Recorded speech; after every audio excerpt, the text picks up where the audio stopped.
Lisa. I finally have some photos printed. It's taken me forever to go from editing to finish editing and to get some things uploaded and printed, and I haven't printed a 1-hour photo, so it's not like I really have a good excuse. But I have photos now from about 7 different events, and I've already flagged some of them that I know I'm not quite ready to scrap. There's one I still want to add a few more pictures to it, and for just different reasons. It's not what I'm in the mood to do. But I've laid out a few things here. I need to get going on these because it's now September, and I don't know if it's like this where you live, but September is sort of festival month around here. There's so many things that are going on. Just about every Saturday in September there's something going on that we want to go to depending on our schedule. So there's a couple things coming up this weekend, and I know I'll be taking pictures, so I'd better get some of this stuff scrapped.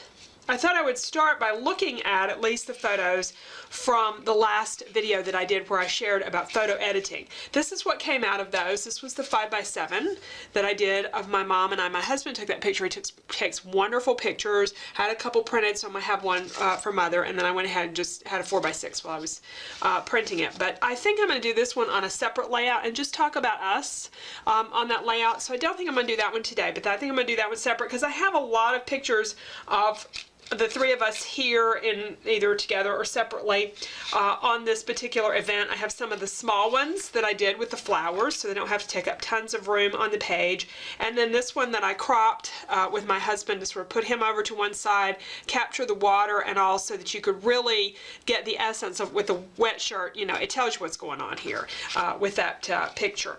So I've got those, and I see this as a double page, really colorful layout, so that's one possibility of something that I could do. Another possibility, if I'm in the mood to do something a little more serene, is this was a trip to the mountains back not that long ago, maybe a month or so ago. I had another one, and I guess I didn't edit any of those pictures from last fall. I thought I did, but I don't remember them printing out. But anyway, where I just went up and kind of spent the day and just had a little bit of me time. So, and I had this wonderful picture of the swan. I took so many pictures to get the great picture of the swan, and then just not the greatest selfie. I took a lot of them. Probably got one that was halfway decent. So just talk about having a day to myself and how rejuvenating that is. So that's a possibility. This has a story behind it, and I'll share the story when I do the picture. I don't know if I'm going to do it now, but when I do the picture, I'm going to share the story, and you've probably picked up on this already, but you see the dancing bear words up there? That is not the story. That was an accident. We had taken the picture, I had edited it, printed it, flipped through it about 5 times before I saw the words dancing bear over the bear. So anyway, we'll get to that story eventually. And then this was one I was kind of thinking about doing. This was very recently. My husband and I went to Hanging Rock State Park here in North Carolina. It's a couple of hours away. And we went, there's this rock you can walk out to, and we didn't do that part of it. We wanted to see waterfalls, and it was a particularly hot day that day, so I'm glad we went to see the waterfalls instead of out on what I'm guessing is a trail that's a little sunnier, because you can see these pictures, it looks pretty sunny, but there was at least a lot of shade to walk through, and it was very hot and a lot of steps to do. But I think we saw 4 of the 5 waterfalls, and there's one of them I didn't do the picture of it. It didn't come out that great. It was really hard to get to and to see it. I had to kind of hang out the edge of this one rock to get a photo. But anyway, so I have some of these. I'm thinking about doing that one as a possibility. So I've just got to decide which I want to work on. I've got something that would be very bright, colorful, cheerful, serene kind of photos, one with an interesting story that goes with it, or I've got this event that is just a nice hike in the woods, something we haven't done in a long time, and that's a thing that we often do, is go to parks, do our hiking, but we just haven't done that in a while. So let me decide which one I'm going to do, and then we're going to jump in and do a scrapbook page. So I've decided on these photos that I had spread out last because I don't feel compelled to go through my stash and find just the perfect bright colored papers to go with that other grouping, and there were so many of those photos. And I can knock out a lot of photos in one spread with these. So I pulled out some papers for the background. The first thing I did was go and see where I had two pieces of paper the same. I don't have lots of those, but I knew I had some that would make good backgrounds. So I've got this out here, and my first take on it is that while this stripe matches really, really well, and it shows, you know, kind of a bright sunny day, shows up that aspect of it, it's a little bit formal to me. It looks more like a business kind of print, like it's wallpaper in a lawyer's office or something, as opposed to going with this outdoor hiking in the woods kind of theme. So while the colors are great, it doesn't give me the right feel for the page. So then I went to my standby option for nature pages, which is craft cardstock. This is some from Basil that there is a branding strip on the back side of this, and I will need to trim that off because it is not 12 by 12, it's about 12 by 12 and a half. And I have gotten caught in that before where I forget to cut off that branding strip, so that's going to be the very next thing that I do when I take these photos off. I just wanted to see if I like the look of it, and I do. I think that that will look really good with the pictures. I shopped in my stash a little bit and came across, I was going through the drawers, in the very bottom drawer I found this paper that has these trees on it, and I think this would make a nice border paper to go along the bottom to sort of anchor the photos. And these reminded me that I had either some chipboard or some wood veneer pieces that were in trees, and I went looking, and the first ones I found were these wood veneers. These are the kind of things I've been saving for that perfect fall layout where I need trees. Very seldom do we do this kind of hiking in the fall. We should. I mean, we live in the mountains or in the foothills, and we have access to all these beautiful mountains, but it just seems like we don't get much fall hiking done. So maybe if I go ahead and use them up, we will this year. So I'm going to use those on this page with this particular paper. And before I got to that, I was kind of thinking about maybe doing a little stenciling on the page and try to get this waterfall kind of feel going. So I think what I will do is add some, what's going to look like droplets of water, I hope, coming down one edge of the page using a very, very old stencil. This is so old I don't remember where it came from. I want to say it's Prima, but I'm not sure. Maybe Ranger, I don't know. I've had it forever and ever and ever. One of the early stencils that I bought, and it's still one of my favorite. You can see from all the paint that's all over it. It's been very well loved stencil. So we're going to do some water droplets, probably with one of the mediums that I have that will give me a white. It could be gesso, it could be iridescent medium, something like that will give me that kind of white look. So I'll probably play on some scrap cardstock a little bit with that coming up in a moment. So first off, let's see. I got to trim the paper. I know I have trimmed the paper, but let's get an idea of if I'm going to use all these photos. I've got two here, selfies that were made. I think they were made with different cameras, and they're different waterfalls. But look at that. And this is another thing I didn't notice till we got all the way through these photos. My husband has his earbuds in. He's got his earbuds in a bunch of these pictures. He's supposed to be, you know, out hiking with me, enjoying nature, and there he is listening to a book on his phone. He wasn't in this picture, but he was in just about every other picture. So I guess he had to have something to help him get up all these steps. He made me take a picture of all the steps that he was going to have to climb to get back up from one of these waterfalls, and so we went to quite a few of them. So I don't know if I'm going to use both of these. They're both pretty good pictures.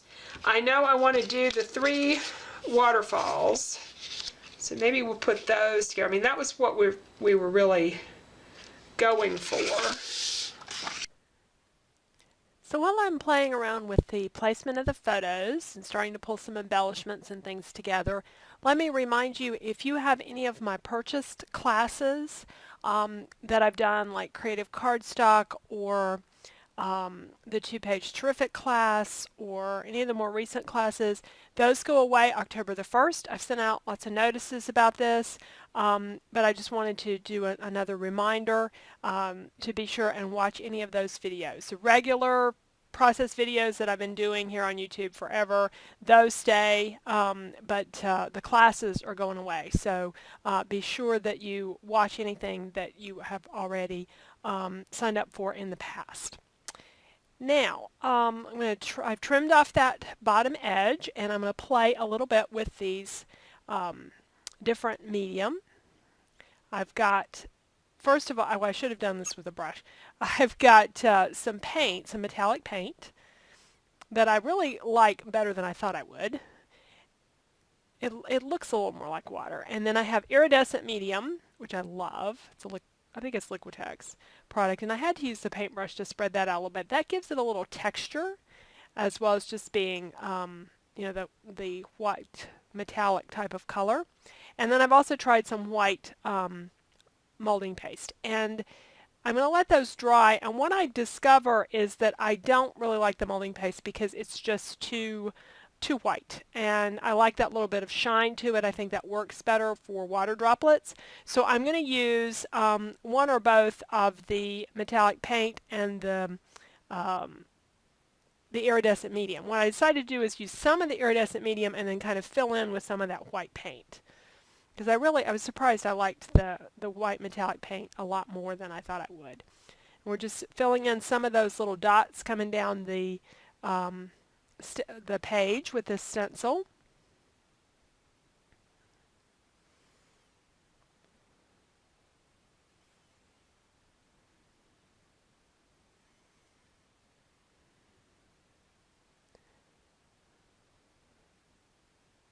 And this will just give it a subtle background as a hint to the waterfall effect.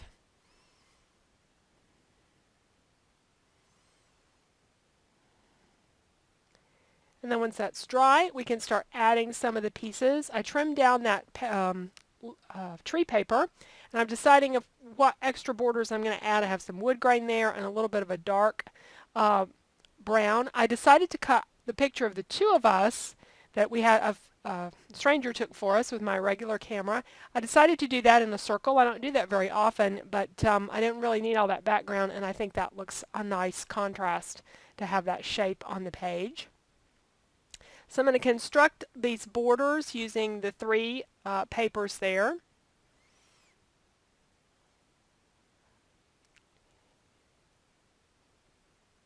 And we'll just put those together across the page. And I'll do some more gluing on. And I decided to do some mats for these two selfie photos. I've got some green cardstock, and I'm just adding a little bit of Distress ink around the edges. That cardstock is Wild Wasabi from Stampin' Up, and I think that's peeled paint Distress. All right, and we need some words. It's going to say hiking to waterfalls. Mixture of thickers and stickers for this. Something like waterfall is a long word with a lot of vowels. It's good to use these stickers, and then I don't use up all my E's and A's out of my thicker sets. I have not been purchasing stuff. It's whatever I've got, and this particular one that's a full sheet of stickers happens to be something I bought from October Afternoon in a warehouse box. I guess the last one they did. I haven't been keeping up, but as far as I know, they've not been putting out any new stuff. So I guess I haven't heard anything. But as I say, I haven't really been keeping up with all of it. I've just been using the stuff I've got. I am going to add some journaling to the page here and there. But I want to do a little bit more with my embellishments. I thought it would be kind of fun to add a little twine to each tree. I'm using my old DMC embroidery floss. These boxes go back to the probably 80s, I guess. And when you're hiking, a lot of times the trees will be marked in different colors to show the trails. These trails, this was a Conservation Corps project from the 30s. So these trails were very well done, lots of stone steps and all that kind of thing. It was kind of tough hiking at times, just because we haven't done this in a while. We were a little we walk regularly, but we're a little out of shape for this kind of thing. But there was one place where we had to go through a trail that you had to use the markings to guide you. But I thought that would be a neat thing to do with each tree, is to do in this case blue, red, and yellow are the colors that I picked, and I'm just going to add some buttons to just continue that color along. And then I thought we would do a few word stickers too. Oh, I've also got an arrow that I'm adding here to show my husband has to go up all those stairs. Those pictures went really, really well together. I didn't quite plan it that way, but they could have actually been joined together in one photo. And I have some old authentic words, and I'm just going to use that have to do with traveling and walking and the road not traveled or less traveled, that kind of thing. And add that across my page for a little bit of extra interest. So we're keeping the embellishments simple, a lot of focus on the photos, and I will type the journaling on some extra craft cardstock. So I've added the journaling in several spots across the page. So let's take a look at some close-ups. I don't tend to have a lot of embellishments for these pages that are really heavy on photos, especially nature photos. I think that's the reason I don't have a lot of embellishments on these pages, because the photos were nature photos. I want to see the scenery, and also it's just harder to find embellishments that work for these kinds of pages that really go with them in the pre-made kind of embellishment. So I tend to have the embellishments pretty simple. But I hope you enjoyed the page, and I appreciate your patience with me. It's taken me a while to get back to scrapbooking, and hopefully I get some more pages done this fall and can share some of those with you. Thanks again for joining me today, and if you like the video, I'd love to get a thumbs up for my YouTube channel. There'll also be a video coming up soon on knitting and where I am on some of the projects that I've been working on this summer. Thanks for watching.